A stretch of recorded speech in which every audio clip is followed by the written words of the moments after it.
El silencio de la bodega médica era una capa de metal y luz que amortiguaba los ruidos del espacio, una tarima donde latían esperanzas rotas.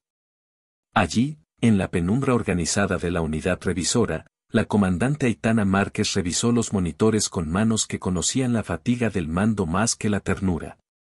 El hospital flotaba sobre la órbita de un mundo olvidado por los mapas humanos, un planeta bajo el signo del imperio, un lugar de cristales negros y mares que susurraban bajo tormentas de polvo. Aitana había venido con una misión que no figuraba en los papeles, rescatar a civiles atrapados, pero la guerra había dejado regalos inesperados, cuerpos que ya no parecían suyos. Ojos que pedían menos medicina y más pregunta. El pasillo resonó con pasos suaves. Ella se acercó a una camilla donde una criatura oreada y delicada respiraba por una bolsa. Su piel, cuando la luz la tocaba, mostraba un mapa de bioluminiscencias, su rostro, entre humano y extraño, había aprendido a desistir. Aitana borró de su memoria las órdenes superiores y dejó que la mirada humana encontrara lo que los protocolos ignoraban, un pulso que en ningún manual contendría un destino. Ella abrió una línea de emergencia, y su sangre fue ofrecida por el gesto más antiguo, intercambio para vida. El universo contuvo el aliento. La escena fue simple y terrible, una vena expuesta, una membrana que aceptó el rojo humano. Las máquinas anotaron números, los ojos alienígenas aprendieron a seguir con un interés que rozaba la animalidad. El acto no fue heroico en la forma que cuentan las canciones, fue frío, protocolario, y, sin embargo, arrojó una chispa en la oscuridad que nadie esperaba. Los humanos no rezan. Actúan. La criatura reaccionó de modo inesperado, su cuerpo, tras recibir la sangre, activó un proceso que los médicos no supieron explicar. Un tejido comenzó a formar una membrana viva, un pulso repentino que anunció más que recuperación. Aitana observó, y en la observación nació la pregunta que sería bandera y condena, ¿qué vínculo secreto conectaba a la humanidad con esa especie? El silencio se volvió un grito entre las estrellas. El hospital flotó como un pararrayos de humanidad en medio de patrullas imperiales que no siempre veían con buenos ojos las zonas neutrales. Aitana no era una misionera, era una comandante curtida por un sistema solar donde los acuerdos se escribían con pólvora. Había tomado el mando del San Telmo porque creía que la medicina era un argumento que la diplomacia podía abrazar. Su tripulación era pequeña, pero férrea, mujeres que habían elegido la cura como forma de resistencia, que respondían a su liderazgo con una mezcla de respeto y una lealtad nacida de noches compartidas y decisiones duras. Bajo su casco, Aitana llevaba la memoria de su hijo perdido en un outpost incendiado años atrás, la melodía de un piano que su madre tocaba en la tierra y los surcos de una bandera que ya no ondeaba en su ciudad natal. Ella recordaba la voz de su hijo entre las alarmas. Cuando la criatura recuperada dio señales de embarazo semanas después, el San Telmo se llenó de debates científicos y de miradas que buscaban algo más que explicaciones.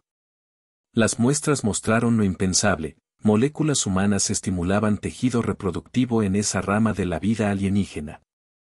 La noticia, primero contenida en el archivo médico, voló como fuego en cartón cuando un espía interpela a una nave imperial con un mensaje cifrado.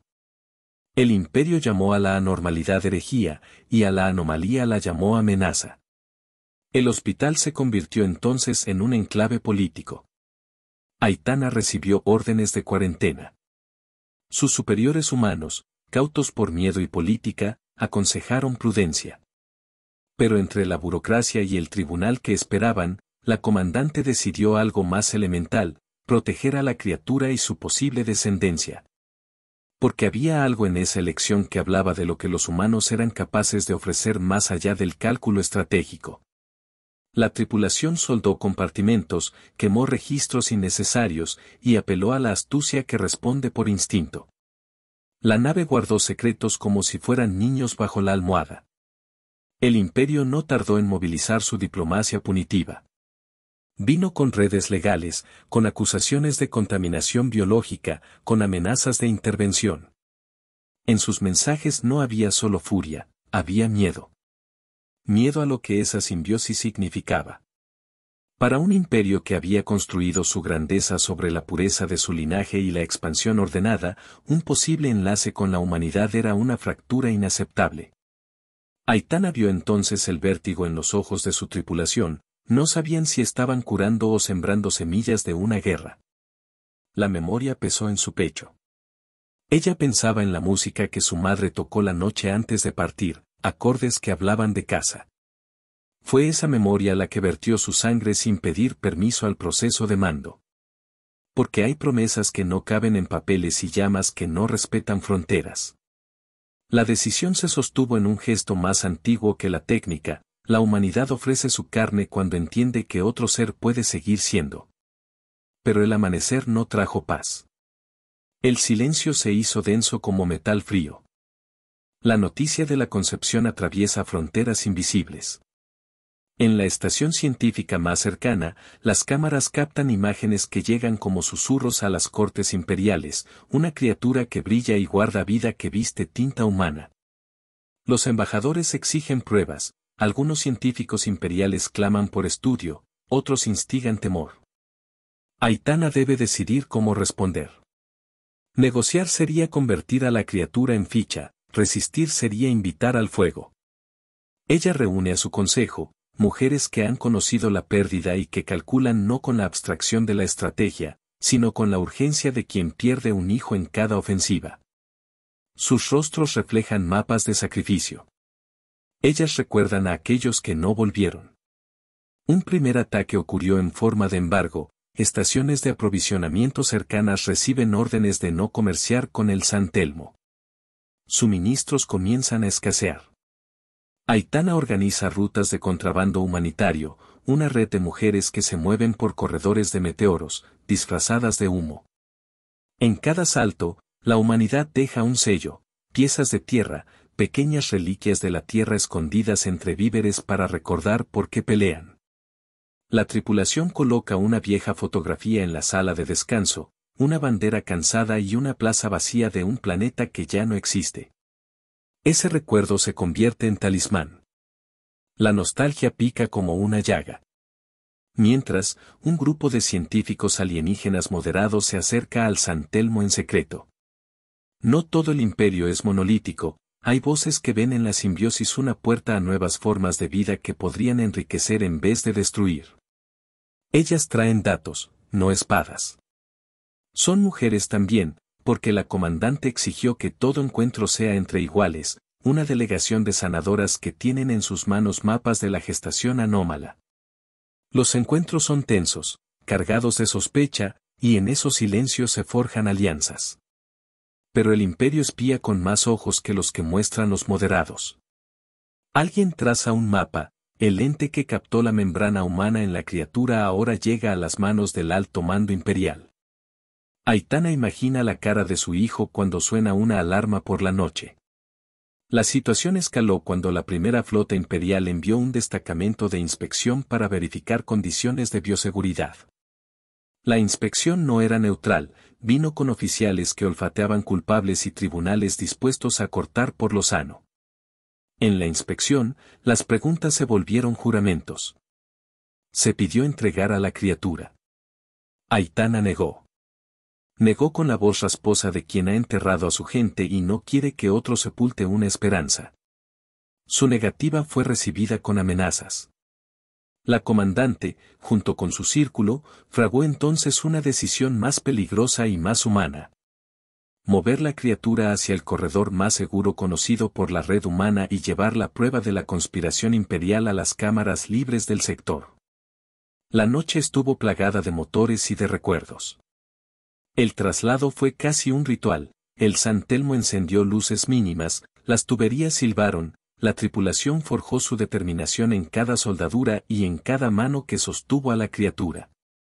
Hicieron una parada en un callo orbital donde una estación alineada con viejos refugiados los ocultó. Allí, mientras la criatura dormía, Aitana permitió que el eco de una canción infantil la invadiera, una voz que le recordaba a su madre, una tonada antigua que fluyó en los sistemas de la nave a modo de cuna. Fue un momento de fragilidad que se pagó con el precio de la exposición, Sensores empleados por el Imperio detectaron la señal y enviaron una sombra más negra. Los recuerdos dolían como heridas abiertas. La sombra se materializó en la forma de una nave de guerra que cortó la oscuridad como una quilla. No buscaba diálogo. Buscaba ejemplificar. Ordenaron rendición, exigieron que la criatura fuera entregada para estudio y, si era necesario, eliminación. Hubo un ultimátum que no cabía en las esperanzas humanas. Aitana se negó una vez más. Ella no hizo un discurso, no lo necesitó. Salió a la cubierta con todo el San Telmo detrás y, en silencio, ofreció lo único que quedaba para negociar, la historia en su piel, la memoria de su pueblo, la promesa de que preservarían esa vida a cualquier costo. La tripulación la siguió sin preguntar. La primera escaramuza dejó huellas, paneles abollados, sistemas de soporte dañados, vidas que se apagaron con sonidos que nadie olvidaría. El Imperio no comprendió que no luchaban por expansión sino por salvaguardar un acto de compasión. Con cada baja, la ira humana se templó en una paciencia feroz, no buscaban conquista, buscaban justicia. La guerra se transformó, entonces, en algo más íntimo y más peligroso, una reacción que enlazó memoria con furia. El silencio se quebró como vidrio bajo botas. El universo contuvo el aliento. La flota imperial llegó con la arrogancia de quien cree que su razón es ley. Orbitales y fragatas se desplegaron como un cinturón de hierro. Aitana supo que la defensa del San Telmo ya no era suficiente, la elección era más grande que su nave. Reunió entonces a una coalición improvisada, estaciones de pacientes, naves disidentes, científicos alienígenas que habían elegido el riesgo sobre la sumisión. Y organizó una maniobra que no buscaba anular a la flota enemiga con poderío, sino con un acto que forzara al Imperio a mostrar su rostro ante el universo. Era una apuesta moral, exponer la verdad de la creación que había nacido de la sangre humana y pedir juicio público en los foros neutrales. Ellas esperaban que la visibilidad obligara a la justicia. La batalla que siguió fue breve y brutal. No hubo himnos, pero sí ecos de un orgullo que no había conocido temor hasta que la muerte fue cercana. Los proyectiles rasgaron el vacío, las luces de los escudos se plegaron y colapsaron como pétalos metálicos. Aitana, en la cubierta del San Telmo, vio cómo las historias y las pérdidas se ensamblaban en una sola línea de fuego. En la línea de mando imperial, los oficiales mayores buscaron destrucción como ejemplo, sin entender que al querer borrar una anomalía estaban a punto de provocar una herida que tardaría generaciones en cicatrizar. La comandante pensó en la plaza donde su hijo aprendió a correr. A mitad del enfrentamiento, un ataque directísimo alcanzó el hangar donde la criatura estaba protegida. Alarma y gritos sin palabras llenaron el hospital. Las bombas no eran necesarias para matar, bastaron las vibraciones para dañar membranas, para alterar el sueño de un feto que aún era misterio. En ese instante, la situación desbordó el orden del combate, las tripulantes comenzaron a actuar con la violencia de quien salva lo único que le pertenece por derecho de humanidad. Se lanzaron en abordajes, en maniobras de rescate entre naves, en una serie de sacrificios personales que solo una comunidad al borde del abismo puede concebir. La sangre humana respondió con algo que no era solo medicina, era defensa. En el clímax del enfrentamiento, Aitana decidió lo inesperado. Ordenó una maniobra suicida de aproximación a la nave insignia imperial, un salto de gravedad diseñada para obligar a los canales neutrales a observar, para que las cámaras y los protocolos no puedan negar lo que ocurre. Se estrellaron sobre la conciencia del Imperio con la verdad en brazos.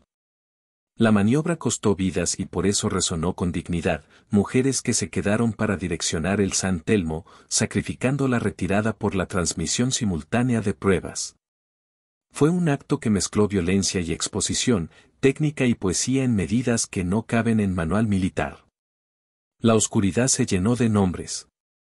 Cuando la transmisión cruzó los foros libres, imágenes y muestras enviadas al universo mostraron lo que el Imperio había querido ocultar, un ser vivo gestando algo humano y algo otro. Un vínculo que no cabía en las fanfarrias imperialistas. La opinión pública universal, científica, política y popular, se rehusó a ignorar la historia. Las embajadas, antes cómodas en su neutralidad, empezaron a pedir investigaciones. Las bases imperialistas se dividieron porque las imágenes habían roto la ficción de limpieza. El imperio, sorprendido por la reacción, retrocedió momentáneamente, dejando un campo de escombros y un precio que pocos contaban. El mundo interior de Aitana se quebró y sanó en la misma respiración. Los humanos no rezan. Actúan. El final no fue una victoria clásica, no hubo coronas ni himnos imperiales cantando su derrota. Lo que hubo fue un entendimiento que se fraguó en la pérdida y en la resistencia. El imperio, presionado por foros que ahora exigían transparencia, accedió a investigaciones mediadas. No fue una rendición, fue un repliegue calculado, una tregua con condiciones. Muchos pagaron el precio, nombres de mujeres que ya no volvieron, cápsulas de recuerdo guardadas en criptas orbitales, la música de un piano que quedó afinándose en memoria. Pero también quedó algo inmenso, la percepción de que la humanidad no era un recurso ni una curiosidad biológica, sino una fuerza que, aun pequeña, podía provocar cambios sistémicos en una galaxia hecha de bloques rígidos. Aitana contempló los restos del San Telmo y sintió el peso y la belleza de lo que habían vivido. La criatura dio a luz en condiciones supervisadas por científicos neutrales y por sanadoras que habían renunciado a los privilegios para garantizar un nacimiento. El niño, o la criatura que no tenía nombre humano, emergió con rasgos que combinaban ambos mundos, ojos que recordaban la distancia de las estrellas y la calidez de una canción de cuna humana. Su presencia fue un argumento viviente que obligó a replantear leyes y prejuicios. Las cortes del imperio debatieron, las calles de varios sistemas se llenaron de manifestaciones y las plazas donde antes se marchaba en memoria ahora vieron flores nuevas y pasos que tomaban lo que fue dado. El orgullo humano se transformó en una paciencia poderosa. En los días que siguieron, Aitana se retiró del mando activo. No por derrota, sino por necesidad de curar una herida que la guerra había abierto en su carne. Ella pasó largas horas en una cúpula donde las luces simulaban la tierra, un ciclo de amanecer y crepúsculos para no perder la memoria entre las estrellas. Muchas noches, sentada en un banco, dejaba que la memoria del piano la atravesara y escuchaba el eco de su hijo en un ritmo que ya no era ausencia sino presencia. La tripulación plantó semillas simbólicas en las órbitas, pequeñas balsas de tierra de planetas humanos que se compartieron con la criatura como gesto inaugural. No era conquista, era intercambio. La paz era todavía frágil y, por eso, más hermosa. El imperio cambió ciertas leyes, no porque hubiese recibido iluminación, sino porque la presión colectiva lo forzó a ajustar su fisonomía. Grupos de moderadas dentro de sus filas fueron ascendidos y otros castigados, la historia no borró la violencia, pero la transformó en lecciones públicas. Para los humanos, la lección fue clara, la compasión puede desencadenar guerra, pero también puede reescribir estructuras.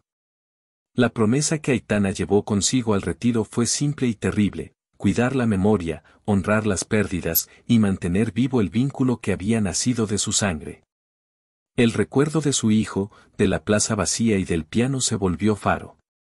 La última escena fue la más humana, la criatura, ya madre de una nueva vida mixta, dejó una ofrenda en la cubierta donde la comandante solía caminar. Era un pequeño órgano bioluminiscente que encendía un patrón familiar, la melodía de la canción infantil que Aitana escuchó la noche del rescate. No había palabras para aquello, bastó un gesto. Aitana colocó la ofrenda junto a la fotografía de su ciudad natal y, en ese silencio de metales y estrellas, comprendió que la humanidad había hecho más que salvar una vida. Había encendido una posibilidad que ninguna ley podría contener por completo. La promesa se convirtió en legado.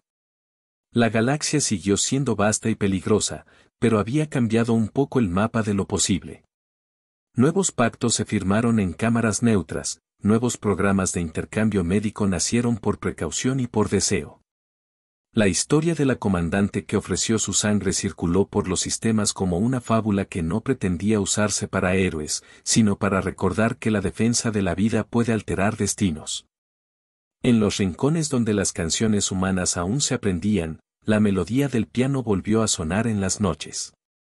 El amanecer no trajo paz completa, pero sí una nueva hora. El silencio se volvió un grito entre las estrellas. Final lírico y definitivo. Y entonces, cuando todo parecía una suma de pérdidas y renacimientos, la comandante cerró los ojos y recordó la promesa que había hecho al principio, no permitir que la oportunidad de proteger fuera aplastada por el temor.